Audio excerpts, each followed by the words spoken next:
All right, how's everybody doing? This is the Comic Samurai. I want to welcome you to my next video, and tonight we're going to be continuing my series on hidden gems. This is where we take a look at some comic books that don't get nearly enough attention, shine a light on them, and spread a little love. Let's go ahead and jump right in. First up, we got this DC Comics Presents number 32. And I always like comic books that have a first in them. And I think this is the first comic that shows Superman and Wonder Woman sharing a kiss, especially on the cover.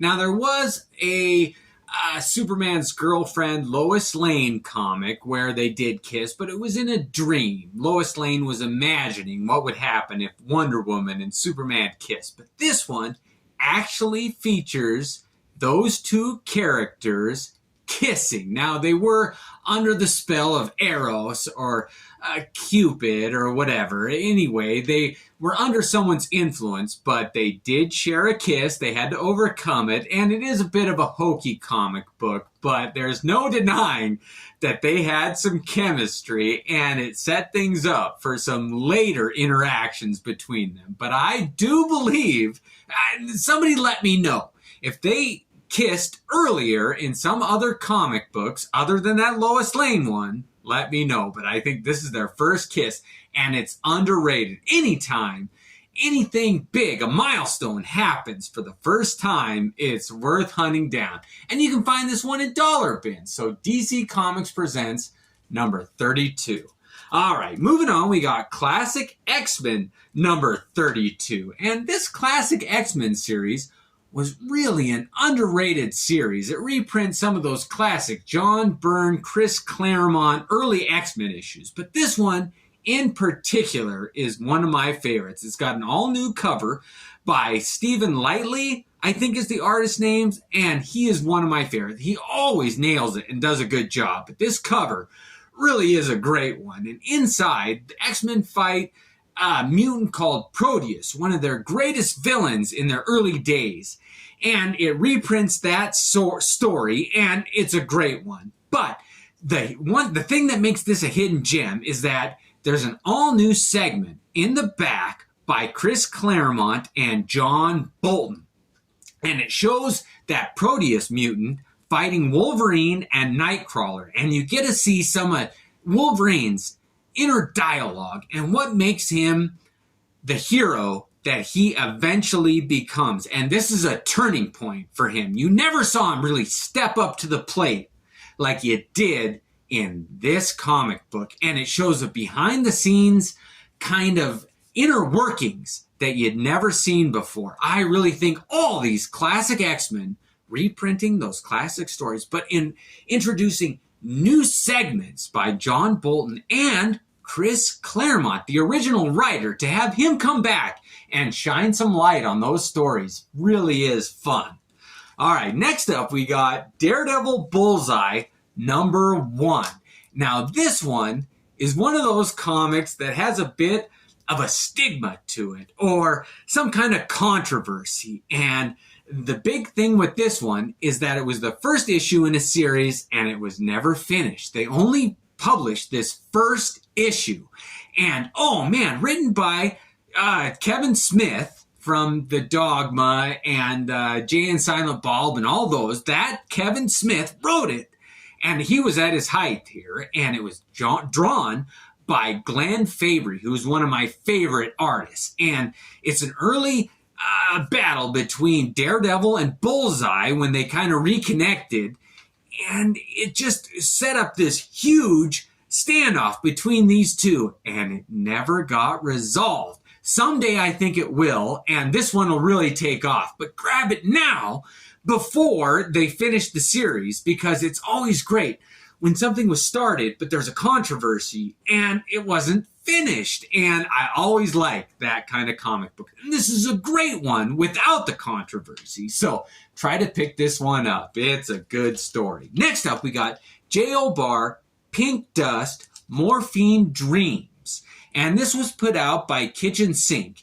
And it's a bit of a different comic book. The first couple pages are this kind of melodramatic poetic. There's a couple of drawings by J.O. Barr, and it kind of is real dark and poetic and blah, blah, blah. But if you can get through those first couple pages, the whole last 2/3 of this story is like, what if J.O. Barr drew another character who was like Eric Draven, the Crow, but not bound by any of his story? It's this Mad Max, Road Warrior type adventure story. And I wish they hadn't tied it to this pink dust, because that name doesn't do that story any credit. I wish they would have just called it something else. Roadrunner Mashup, or The Coyote Gets His Due, or something like that, because it's kind of a riff on the Roadrunner Coyote, Wile E. Coyote, those Roadrunner cartoons by Warner Brothers. But it's J.O. Barr's take on that, and it's dark, and nobody can draw a leather jacket and a drug-fueled epic road trip like J.O. Barr. And if you can find this one, oh, it's so much fun. I really do enjoy that one. The J.O. Barr stuff is few and far between, and that's one of his better ones. The second story. Next up, we got Gen 13 3D Special number 1. And I always like to point out a good 3D one when I find it. And oh man, it doesn't get any better than this when you want to find a good 3D story.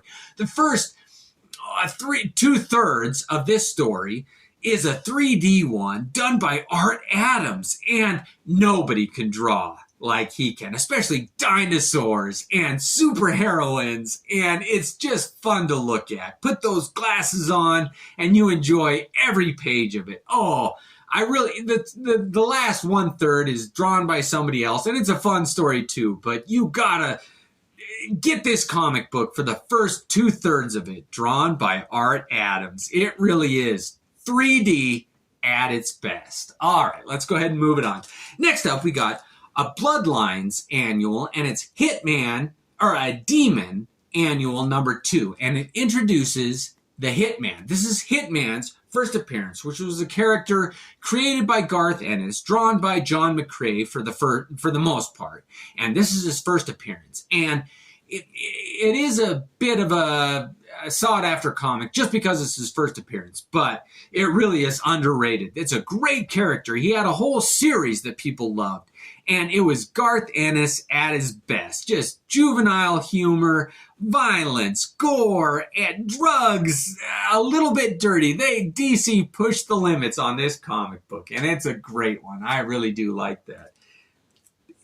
Demon Annual 2. Next up is one of my all-time favorite comics. It's Fantastic Four number 296, and it's the 25th anniversary special edition of the Fantastic Four. And the first bit of this story was drawn by Barry Windsor Smith. And whenever you can get his stuff, it really is good. And there's a section in this that Klaus Janson inks over top of Al Milgrom. I usually don't like Al Milgram's stuff. I mean, he does a fine job, but he's just not my type of artist. But when Klaus Janson inks his stuff, I really dig it. And it's just a great story. It's the Thing's reintroduction to the Fantastic Four. And this comic book, if you can find it, it really is a great story. It's heartwarming. It's touching. There's historical reference. They fight the Mole Man, whose monster they fought in the very first issue. So it's a very apropos 25th anniversary edition. I really dig that comic book. Next up is Death Dealer number 1 by Frank Frazetta, Simon Bisley, Glenn Danzig. I mean, they're the triumvirate of like male testosterone dark comic books, and it is summed up in this issue. Glenn Danzig writing, Simon Bisley doing the pencils and inks and drawing and art, and Frank Frazetta doing some of the input on it too. I mean, those 3 names alone, and Death Dealer, just this character that Frank Frazetta created, but you never got his backstory. But here, you get some of his origin and what makes him go, and a great story. This really is an underrated comic book. If you get a chance, Death Dealer. Oh, it really is a great comic book. Okay, we only got a couple more, but this comic book, Global Frequency, #2, put out by Wildstorm.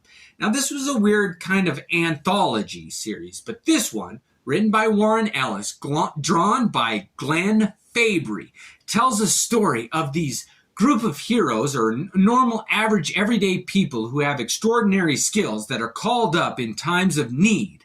And they get called up to defeat this government-created superpowered being that's kind of gone rogue and is out of control. And just the way that it's drawn, that Glenn Fabry, I wish they'd have done a different cover. This is not one of my favorite covers, but the interior story, I wish they'd have put that villain on the cover. He's one of the most heart-wrenching, tear-jerking, tragic villains that I've ever seen. And if you get a chance to read this story, the art in it is just something to savor. It really is a comic that's worth your time. Global Frequency, #2.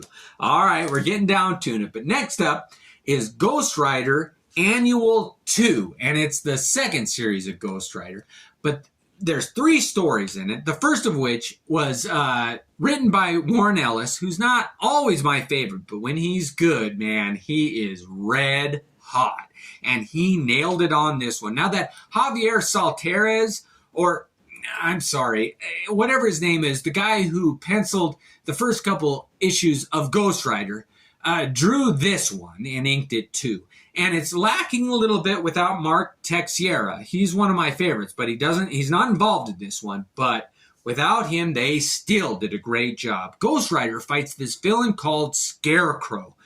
And it's not the DC's take on Scarecrow, it's Marvel's Scarecrow. And it's a villain that Ghost Rider really has to struggle to take down. And the way it's written and drawn, it draws you right back to those first couple issues of Ghost Rider. If you liked his first, 20 or so issues, get this annual. It's underrated. Oh, what a great story. All right, and the second one involves vengeance or whatever, that second Ghost Rider. And the third one is a Johnny Blaze story, I think. But it's a great annual. All right, next up, I always like to feature a Silver Age one. And this is The Flash. Well, this isn't Silver. I think it's into the Bronze Age. But it's The Flash number 219. And it features the Flash fighting the Top and Mirror Master. And it's an okay Bronze Age story. I mean, whatever. It doesn't stand out. But what really makes this a hidden gem is in the back of this one, 219 and 217 and 218, featured a story drawn by Neil Adams featuring Green Lantern and Green Arrow. But this was the best one of those 3. So 219 has the best Neil Adams story in the back featuring Green Arrow. And he really draws a tragic, impactful story. And I wish they'd have had a blurb or something about it on the cover. But since they didn't, it's a hidden gem. And you should hunt this one down. It really is a great comic. All right, last one, and this is something special. This is Flinch, put out by DC under their Vertigo imprint, #1. And the first part of this series features a story. There's 3 stories in it. Oh, and they're all 3 great. But the first one features a story drawn by Jim Lee, and he inks his stuff too. And it's so rare to see Jim Lee ink his own stuff, and it's tragic and it's heartbreaking and it's just a great story. Now the second story in this I think is drawn by Richard Corbin and written by Bruce Jones, and it's Richard Corbin always does great horror stuff. And the third one is drawn by Frank Quietly, and it's just another great example of his work. I tell you enough things about this Flinch anthology series, but especially this first issue. I mean, Frank Quietly, Jim Lee, Richard Corbin, all great series. Horrific, tragic, just interesting stories. I wish they'd have done a different cover on it, but since they didn't, it's a hidden gem. So, that's it for tonight. Let me know what you thought of these comic books, if you have any of them, what you thought of them, if they're not hidden gems, and let me know what some of yours are. Thanks for joining me. Have a great night.